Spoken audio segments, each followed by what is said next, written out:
All right, so Nina Ansaroff came out and basically said that after her loss to Justine Kish, that she was ready to pretty much say that she's done with fighting. She's ready to hang up the gloves or leave them in the octagon or whatever. She was ready to give up fighting and just, get pregnant and have a baby, basically. Start her family.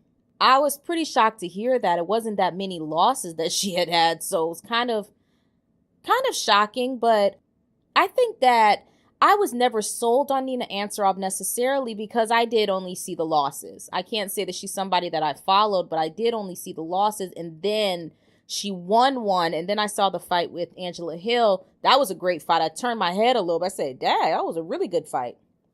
A really, really great matchup. Great scrap. Great performance, too, by Nina Ansaroff.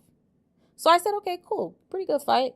And then Nina went out there and outsmarted Randa Marcos. She outsmarted Randa Marcos. She looked great in that Randa Marcos fight. You guys remember the post-fight video that I did about that. I was very shocked, and I was also very happy with Nina Ansaroff, and I was celebrating her. She went out there. She listened to her corner.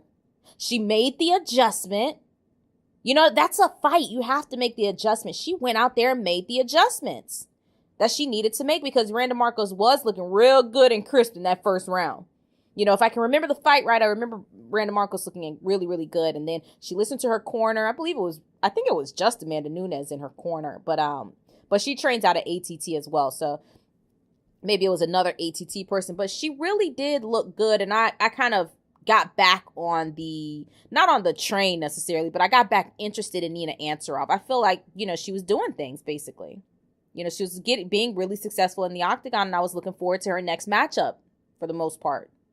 So her next matchup is actually Claudia Gadelha. I did a what's next for her, and I don't know who. Now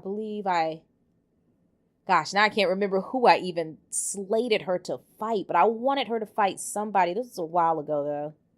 But anyway, she ended up getting Claudia Gadelha. That is a tough fight. Even though Claudia Gadelha doesn't look as good as she used to, and a lot of the holes in her game have been really exposed, but she still manages to win.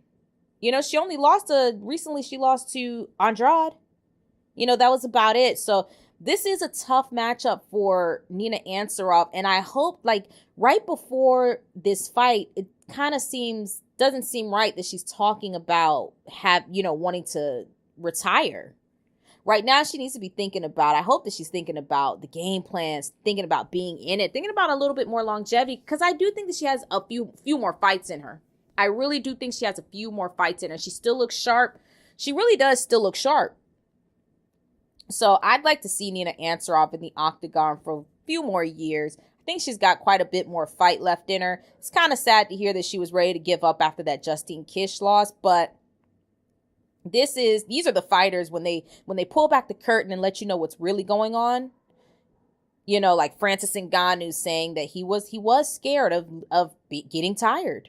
When they pull back the curtain and let you really see what they're really feeling, you gotta appreciate it kind of and just take it as a deep, like they're letting you in on something on a deeper level of what the fighter life is like.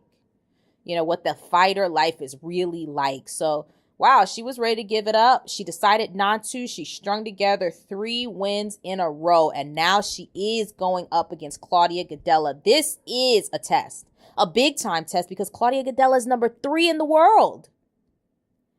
If Nina Ansaroff beats Claudia Gadelha, Nina Ansaroff is then number 3 in the world. In a way, I feel like they put this matchup together just in case, right? So if Nina Ansaroff beats Claudia Gadelha, I think they're going to try to push Mackenzie Dern through this lane that they're creating, right? Nina Ansaroff being number 3, I think that they will try to push Mackenzie Dern through that lane. I could expand on this thought more. You'll see when the UFC is putting these matchups together and it looks crazy, then you realize later down the road, somebody will fight that person. You're like, okay. Oh, I see. They have particular people that they want to be at the top. They do. They have particular people that they want to be at the top. I don't think that it's Nina Ansaroff that they necessarily want at the top. I think that they're willing to take her at the top because Nina Ansaroff is dating Amanda Nunes, right? Having Amanda Nunes in the corner of Nina Ansaroff kind of sells a fight a little bit. It kind of sells something. Let's put it that way. It sells something, having the champ in the octagon during a fight that she's not fighting, right? So they're like, okay, we'll have her up there. But then also, Nina Ansaroff is not as competitive as the rest of the top 5. You know, she's not as competitive as the rest of the top 5. There's still a little bit more proving ground, but I think they're going to try and throw somebody through that lane that they're creating. They're basically freeing up space so that they can push somebody through. And I think the person they're trying to push through, Mackenzie Dern. I think it's going to be Mackenzie Dern. I think they want her up in that top 5. Not sure when she might be, when is Mackenzie Dern booked for a fight? She's 2-0 in the UFC. Is she 2-0 or 3? She's 2-0 in the UFC right now. So her last fight was in Brazil, that Brazil card. Maybe she'll get on the UFC 232 card. But anyways, that's just my theory behind it. I do think they might be trying to push somebody through that. But I hope that if Nina Ansaroff gets to fight Mackenzie Dern, I hope she beats her. I hope she beats her up right on the feet, too. Just clips her up all kinds of ways right on the feet. And I think that she could do it, too.